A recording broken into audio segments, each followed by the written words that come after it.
તો દ્વારકાના ખંભાળિયાની ઘી નદી બની તોફાની.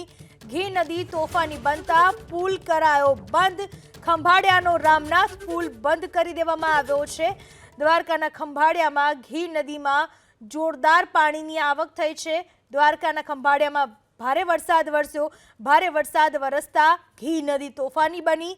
ઘી નદી તોફાની બનતા હાલના તબક્કે પુલ બંધ કરી દેવામાં આવ્યો છે.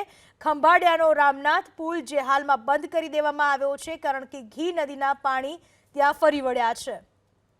ખંભાળિયા શહેરની અંદર આવેલો રામનાથ મંદિર પાસેનો પુલ અત્યારે વાહન વ્યવહાર માટે બંધ કર્યો છે. કારણ એ છે કે ખંભાળિયા શહેરમાંથી પસાર થતી ઘી નદી અત્યારે ઘોડાપુર આવ્યું છે, બંને કાંઠે વહી રહી છે અને પુલ કે જ્યાં અમે ઊભા છીએ એને નીચેથી અડી અને પાણી વહી રહ્યા છે, જેના કારણે આ પુલ વાહન ચાલકો માટે જોખમી સાબિત થઈ શકે છે. જેના કારણે આ પુલ અત્યારે વાહન ચાલકોની અવર જવર માટે બંધ કરાયો છે. મહત્વપૂર્ણ બાબત કે છેલ્લા 2 દિવસથી ખંભાળિયાની અંદર જોરદાર વરસાદ વરસી રહ્યો છે અને અત્યારે પણ ખંભાળિયા શહેરની અંદર ધોધમાર વરસાદ વરસી રહ્યો છે, જેના પરિણામે પાણી જે શહેરની અનેક સોસાયટીમાં ભરાયા છે તે ઓસરવાના નામ નથી લેતા. ઘી નદી 2 કાંઠે વહી રહી છે. પરિણામે કોઈ જાનહાનિ ન થાય એના માટે સાવચેતીના પગલાં ગણી અને આ પુલ બંધ કરવામાં આવ્યો છે.